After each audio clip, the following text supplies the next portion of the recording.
Hello， 宝宝们，咱们又见面了。悉尼女团 The Night 正式散伙。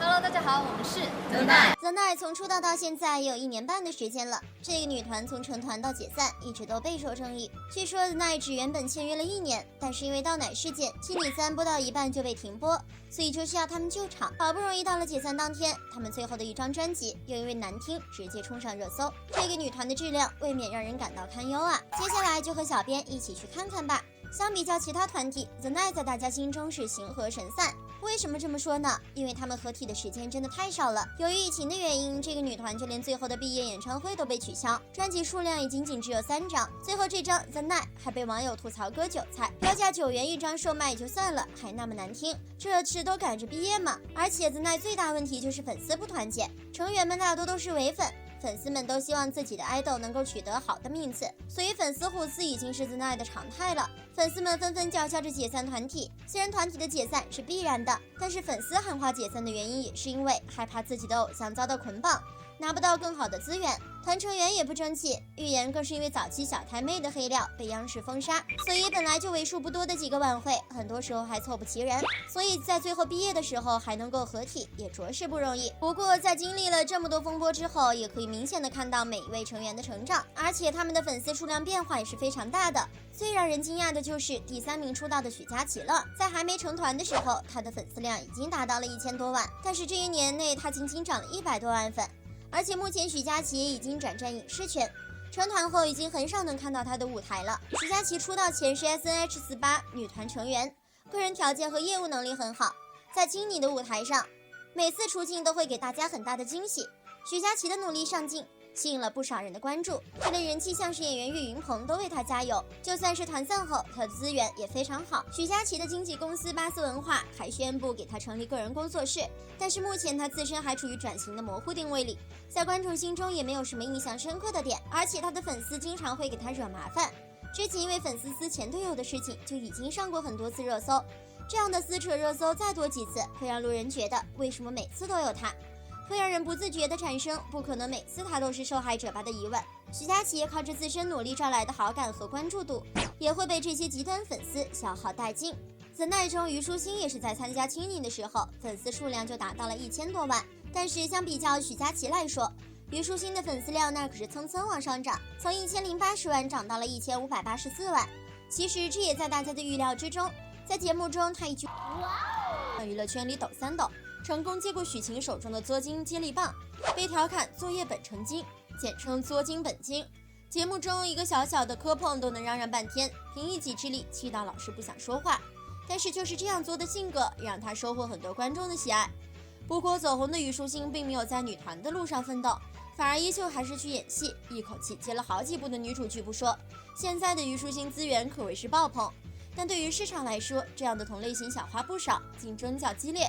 现在的演艺圈迭代速度快，稍有不慎就会被淘汰，被观众忘记。而且大众对虞书欣关注度过高，也会导致她稍有不好就会被网友无限放大负面新闻。另外，市场对她的刻板印象也较重，比如她的作精人设。如果要继续站稳脚步，可以尝试打破固有形象，多磨练演绎能力，接反差类型角色。既然能做综艺节目里最出圈的那个，相信也有能力做小花里特别的那朵。而刘雨昕粉丝数量也是后来居上。刘雨昕在出道时出现一夜之间暴涨粉丝的情况，粉丝数量达到了385万，而如今粉丝数量已经突破了2000万，这已经达到国内顶级明星的水平。在这次女团的工作中，刘雨昕一个人赢麻了。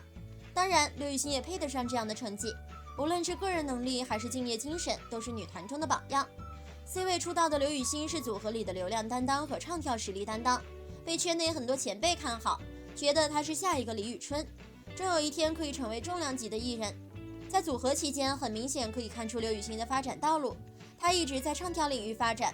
至于演戏，刘雨昕还没有想法，毕竟自己不擅长，一旦演砸了，那么败坏了自己的口碑，则得不偿失。这一点还是很明智的。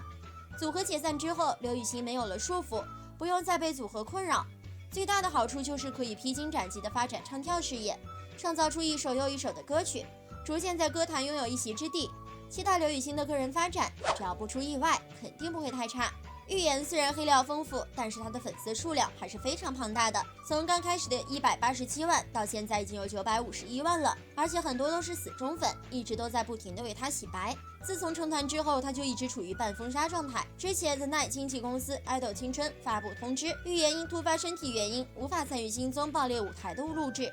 但是根据粉丝的爆料可知，当天预言提前把行李都寄到了，同时顶着发烧接头发。但是临出发前还是被通知不许去了，而据说预言因此哭得十分厉害，甚至一直在问是不是公司不让去。能看出预言自己也很无奈，但他也没有什么太好的办法。除此之外，粉丝也爆料预言去年有一个新牌子的商务，但就是因为爱豆青春不松口，最后直接煮熟的鸭子飞走了。其实他现在资源差，完全就是自己作的。预言因为自己年轻时发表过很多类似错误言论，而这些东西由此成为了其黑历史。去年在奈上央妈节目时，预言惨遭官方打骂，这也算是给预言的娱乐圈生涯改观定论了。大鱼海棠也是这一个组合里面获得了很多网友喜欢的 CP， 但是赵小棠的粉丝数量到现在不过也才428万，赵小棠发展稍有点后劲不足的意思。去年的毒舌人设败了不少的路人缘，而且赵小棠在拍摄自己的电视剧间隙，被狗仔拍摄到了一边抽着电子烟一边看剧本的照片。这样一个照片在曝光之后，获得了很多网友的讨论。虽然赵小棠也是一个成年人了，也没有法律规定女生不能抽烟，更不要说是电子烟了，但还是有很多的网友对于这个女生产生了不好的印象。不过公司那边还是对她不错的，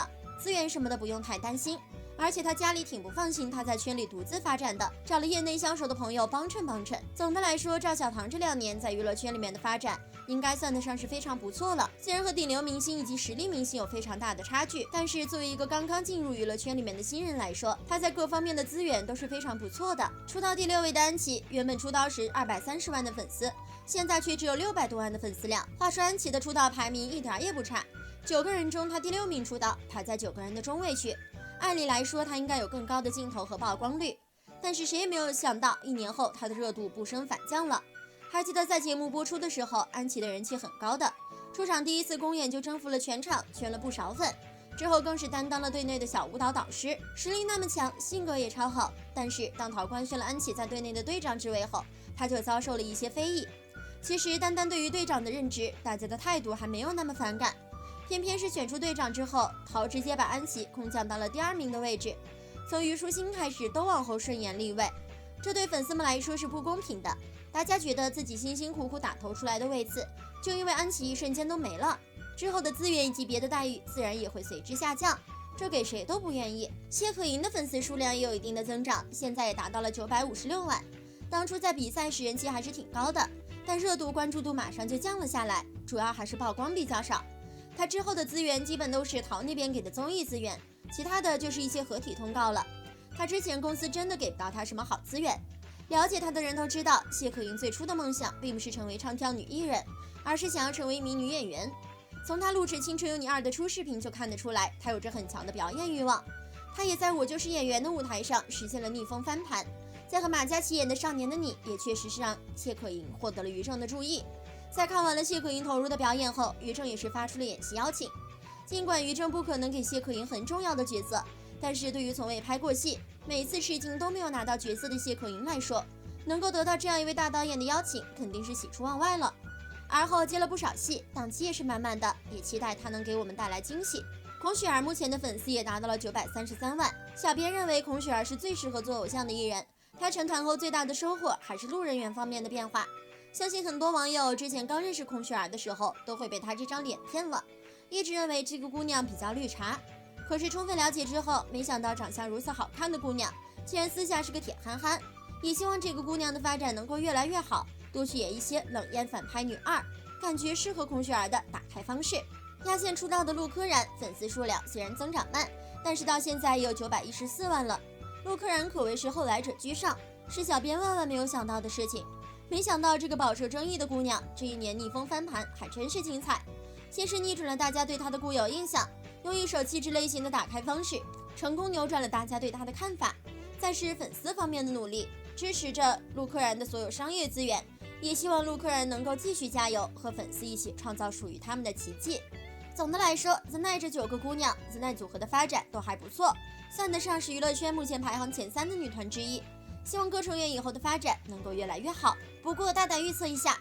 你们觉得今后谁的发展会更好一些呢？好了，本期内容就分享到这里，欢迎宝宝们来评论区一起留言讨论。喜欢本期内容的可以点击关注，咱们下期再见哦。